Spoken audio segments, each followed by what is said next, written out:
Hello there and welcome. I'm Carissa Miller. I'm the Chief Executive Officer at the Council of Chief State School Officers. Our membership organization has the privilege of working to state chiefs from all 50 states, the U.S. territories, the Department of Defense Education Activity, the Bureau of Indian Education in Washington, D.C. We are pleased to work with the Reagan Institute in putting together today's dynamic panel. State education chiefs have worked tirelessly since the beginning of the pandemic to safely educate all students, reopen their school buildings, address learning gaps, meet student and school staff mental health and well-being needs, and more. While many students across the country are back in the classroom, there is much work ahead to ensure that students have the accelerated learning and well-being supports they need to thrive. This is also a moment of opportunity for states to build more modernized, equitable education systems. And I know the chiefs we are about to hear from are thinking about the advancements they can make for the students, educators, and their families in their states. CCSSO is honored to support them and their colleagues in this work. Today, I'm proud to welcome the Reagan Institute Stage 4 exemplary state education leaders to share about the work happening to move forward in each of their states, as well as their vision for the future of education.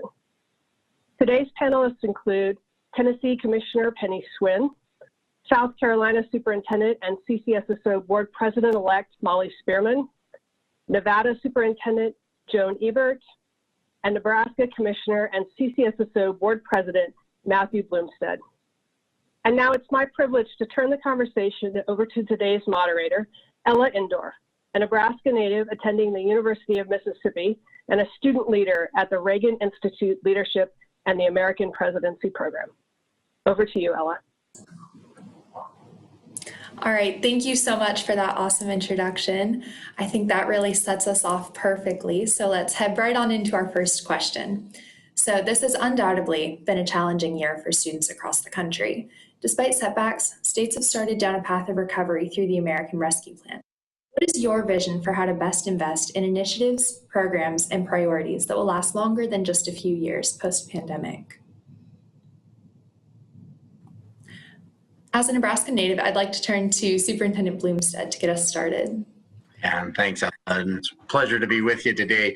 You know, one of the challenges I think that we all face is not really knowing what normal is anymore. And I think it's really important that we recognize this in the moment in time that our students are facing many different circumstances, many different challenges. Our teachers are, our schools are, our communities are.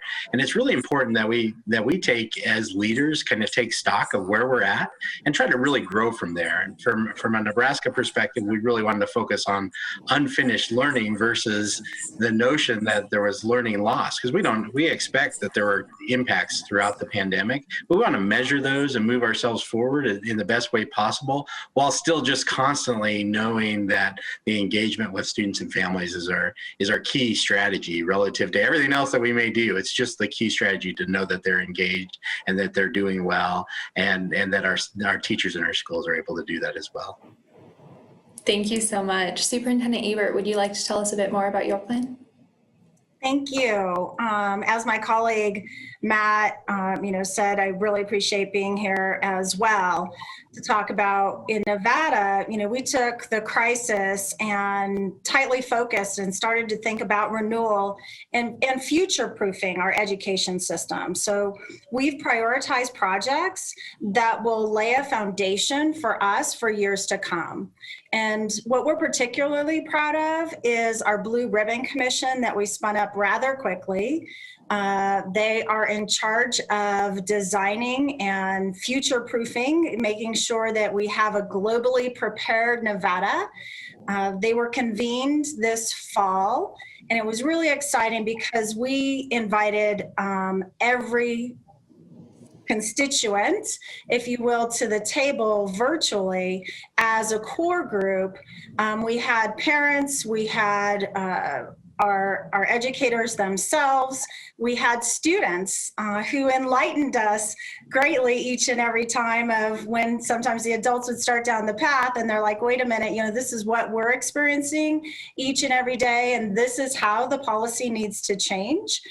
So we took those conversations that were had and actually brought them forth during the legislative session, changed a lot of the framework about how we think about our education system, and specifically how we think about seat time and student competencies.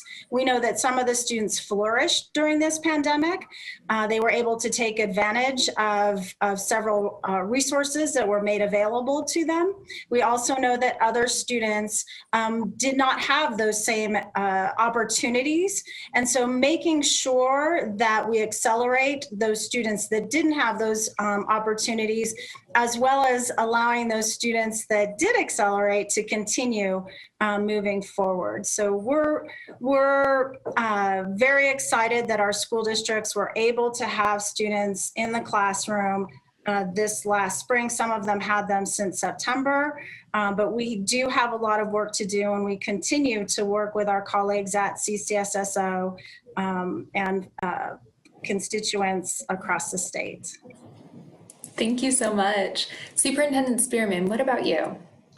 Well, thank you for having me on, and it's great to hear what my colleagues are doing like their states. We too are very interested in making sure that we provide all the resources that our students, our teachers need to get back into school safely, looking to be sure that we support them for their physical, emotional, mental health is a huge issue for us. So our plan will include lots of resources there. We're also looking at our literacy program, really enhancing that, making sure that we deliver high quality instruction. We have additional support for those students who need extra help in literacy and in math interventions. We're also using this plan to take care of some facility needs across our state, and often that is in our highest poverty areas, in our rural areas, that we make the capital improvements for their buildings and even some new construction that will be going on. And one thing that I'm really proud of, and maybe we can talk about it a little more in detail later, but partnerships with all of our agencies. We can't do all of this work by ourselves through the Department of Education or through our school districts. So we are encouraging and have established new partnerships with many other agencies, from the Department of Mental Health to the Arts Commission. And so we're very, very excited about the collaboration that will go on in supporting school districts across the state. That's wonderful. And that's such a great point. And last but certainly not least, Commissioner Schwinn, how's Tennessee doing? Sure. So Tennessee is really focused on acceleration. We want to make sure that we take advantage of this moment in time to put our students on a completely different path than they otherwise would have been, in a really positive way. I think some of that kicked off last year. We had a special legislative session in January, and during that time, we passed some landmark legislation that I think for us is about what is the legacy that we will lead in a positive way, or leave in a positive way for our students moving forward. So we passed a comprehensive literacy bill, as well as a student acceleration bill. And some of the things that are coming off of that really dovetail with our strategic plan. Because frankly, the gaps that we had before the pandemic are the same gaps that we have now. They've just been expanded, and I think frankly been highlighted in a way that allows us to intervene even more aggressively, and for our districts to really focus there. But I think the hallmark right now in Tennessee is that we are going to focus on a few things, do them very well and in depth. And we are incentivizing our districts to have a similar level of commitment to those same key areas, because we know that if we are all doing different things, we are not going to see the movement at scale. So for us, it's our three core priority areas: academics, student readiness, and educators. For academics, we have summer school. I was on a bus for visiting 50 districts this June to see summer programs. Those are now a permanent legacy project. Summer school will be available at no cost for our students moving forward every summer. We have literacy, a comprehensive Reading 360 literacy plan. We are training 11,000 plus teachers this summer, plus 100 districts of our 147 who are participating in that. And then a statewide tutoring program, the Tennessee All Core, to provide high dosage, low ratio tutoring for any student who wants it credit, and then exclusive access for all students in high school. I think, on top of that, with academics and moving into student readiness, we're doing a lot with mental health and supports related to bridging external providers with schools so that schools can focus on the business of educating students academically, and then taking those health professionals with families together and figuring out how to provide additional supports for our students. But we're also focusing on access and opportunity for high school students. We have AP Access for All, that now those rural students who have connectivity and devices, they can now access AP classes in a way that they were not scaled to do before the pandemic. Their systems were just too small and they couldn't afford the level of variety that some of our larger systems could. So now we've got a massive increase in the number of students who can access free dual credit plus AP. And then the last thing I would say in terms of our focus is on Grow Your Own. We have over 36 districts who are participating in this, and that has now expanded by a lot because of the federal funding. But essentially, we want to make sure that there are no vacancies for educators, that every child has a highly qualified teacher in front of them for every class every day. And we are actually funding teachers to be able to get their undergrad plus their credential while studying in real time under a master or mentor teacher for 2 years. So, and all at the cost of the state, so that the first year teacher now is a third year veteran and they go into that profession without any debt. We need to make sure that Tennessee is the #1 place to become and remain a teacher. And we actually think that removing all barriers to the profession has got to be a priority for us. So those are our 3 core areas in terms of real action-oriented approach. And we'll move aggressively because we think kids deserve it. And we think this is an opportunity to accelerate achievement. Absolutely. Thank you so much. So it's clear that this year has impacted some students more than others. The Department of Education gave guidance for how states and districts can spend the federal dollars that they've received. What sort of guidance are you and your offices providing to local districts to ensure that they support our most vulnerable students? Any one of you that is particularly passionate can go ahead. Well, we're probably all passionate. I'll jump in because they're going to have all the best things to say after I'm done. So the reality, I think, for us and from a statewide perspective, we knew that there'd be differential impacts that were hitting our students. And one of the challenges, I think, in a federal policy, when you try to make those decisions about what those real impacts are, the further away you do that from a local community, the harder it is. So we really need to be able to establish a set of plans that help drive the equity conversations that we've already been having around education. There's some really some great opportunities for folks to be innovative in this moment. And I forget which of my great colleagues has talked about acceleration, right? It's knowing where our students are at and accelerating them towards their goals. Ultimately, that has to be part of that particular process. On the federal side, those goals don't necessarily always line up well with the local goals. I think, Ella, you might know a superintendent somewhere in the state of Nebraska that might agree with that somewhere. But the reality for us is really this partnership that we need between federal and state and local. And if we can balance all that well, and that's really a responsibility I think all of us as state chief leaders have to be able to address. And we'll constantly do that, work with our locals. It's not always a really pretty event, but when you do that well, it yields the better results. And that's what we need right now. We don't really have kind of the time or luxury of time to figure out how to balance that. I think we're doing a really good job and just super impressed with what's happening across our states to drive that type of innovation.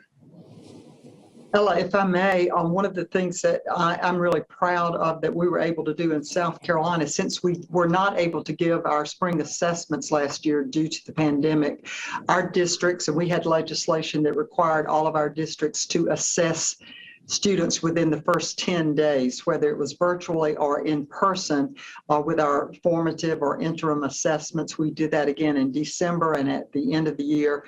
And we work with Education Analytics to form a new tool. We call it the Rally tool. And we were able to send all of our LEAs specific information on each student, comparative data across the state, and to help them really know where their students were and how they should plan to work with those students. So being able to give that disaggregated data to every agency and to every school district, every teacher in the state was able to get that information despite the fact that they weren't able to give their normal assessments. So that has really helped us to gauge where our students are and who needs help, when, and how. So I'm very proud of that. Yeah, and I think to build on what Superintendent Spearman said, and I think it's so important, is that component of data and then just the responsibility we have to steward this process well as state chiefs, because we are the connector between the federal government and our local school districts. And I think here in Tennessee, we're taking that fiscal responsibility very seriously in terms of, the federal government will give us some guidelines about the data we need to collect. We are also really focused on assessment and making sure we're doing data-driven decisions, and that's how we're investing our funds. But we also want to make sure that our districts are positioned with the kind of support they need to manage and report on those funds, to make sure that we can account for every single cent and that we know exactly what outcomes were generated from those funds. So we are strongly encouraging, just short of requiring, though I would say some districts would argue the other, that all districts put aside at least 1% for data collection, reporting, monitoring, and auditing, so that there are a lot of checks and balances and safety nets around the appropriate use and stewardship of those funds. That is a massive thing that we are focused on, that we have student achievement data connected directly to those funds. And we are providing a lot of grant opportunities. Every district had at least $125,000 planning grant to be able to set up those structures and systems to be able to report very transparently to their public exactly what is happening with the money. I think with this many billions of dollars, we as states have got to be responsible to show this is how we've moved education forward, because this is a big investment from our taxpayers across the country. And the only thing I would add to that is we have what's called Best for All districts.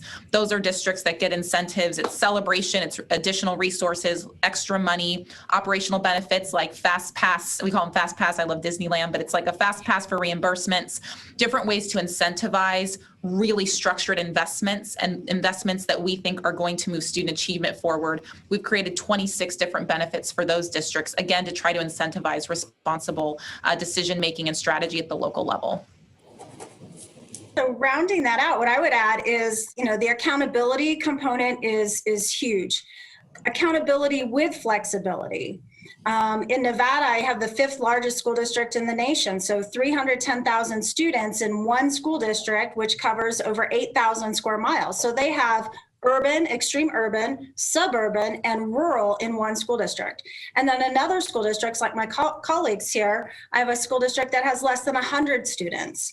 And so as we work with our new secretary and his team, making sure that conversation is tight, right? We all have an understanding of expectations, but allowing that flexibility to transpire, as well as a state chief, working with the school districts, making sure that those outcomes, as my colleague said earlier, making sure that we have the student outcomes, that we're closing those opportunity gaps, that they do not exist.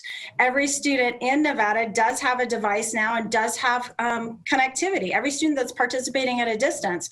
So to Penny's comment on AP, there's no reason for every single student to be able to participate in whatever coursework they choose, and that it's made available statewide.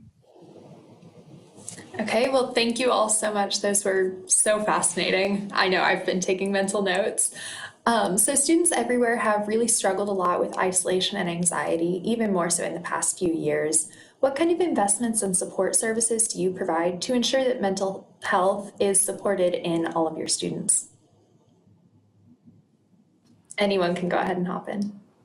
I mean, I'm happy to jump in briefly, because I think my colleagues are doing some amazing work, and I'm in awe of what their leadership has shown in their states. So I think, in Tennessee, I feel very lucky. Our governor has a $250 million trust fund that was approved by the General Assembly specifically for mental health supports in our K-12 schools. That's, again, some of this legacy project and legacy investments that we're trying to do to make sure this is not a one and done in the next 3 or 4 years, but this is something that is a new track that we have laid for students in the future.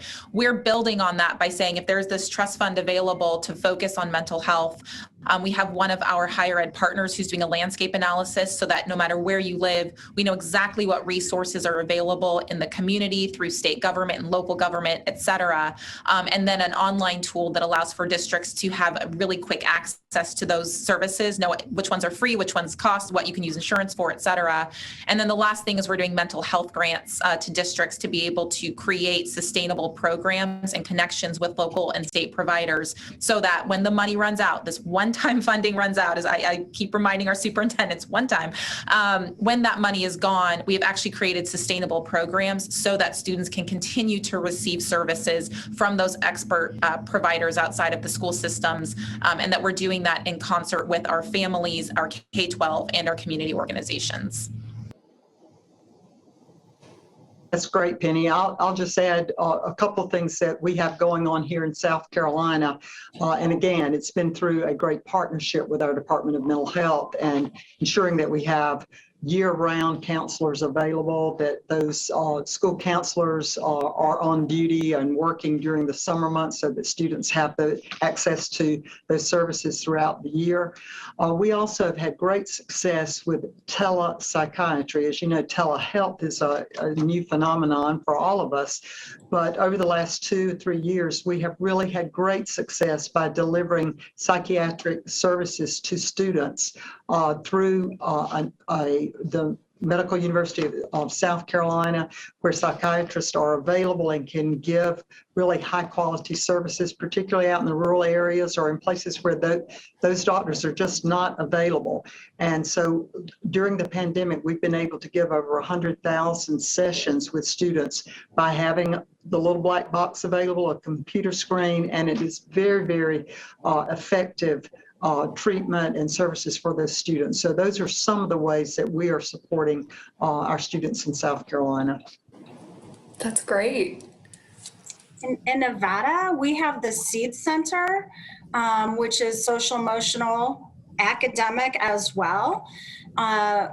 The support there is directly for our educators. We know that our most meaningful opportunity is to proactively support our educators each and every day through our pandemic, and also supporting our educators. We have had trauma across the United States globally, and that's the entire system that needs the support. So equipping our educators with the tools and empowering them with the knowledge to support our students is critical. And I'm very proud of the project that our team has been working on with the school districts. Yeah, we really found in Nebraska, man, again, kind of as I started, one of the key things is knowing that our students are well engaged and doing well in every sense of that. And of course, there was a mental health crisis taking place before the pandemic even hit.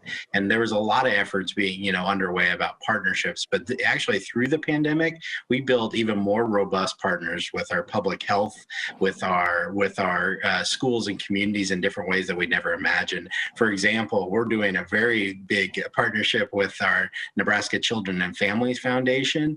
We started a partnership to ensure that families had food resources, that families had everything that they needed to be able to manage through the pandemic. And we know now, again, as we've seen, that mental health is just one of those areas in which it takes a lot of different resources and a lot of different opportunities to do that. So we're really looking at school community resources in different ways across the state of Nebraska. It wasn't necessarily a popular thing before. Folks would say, well, that's not really the school's responsibility. And I think where we've landed is that there's really agreement that the schools are a great source. It's not their responsibility alone, but it's really a great source to be able to leverage this together with community resources and state resources.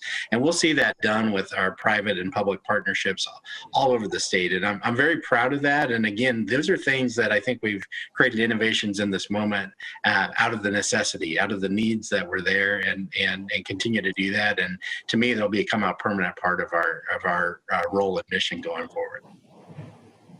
All right, thank you all so much. I think we have time for one more very brief question.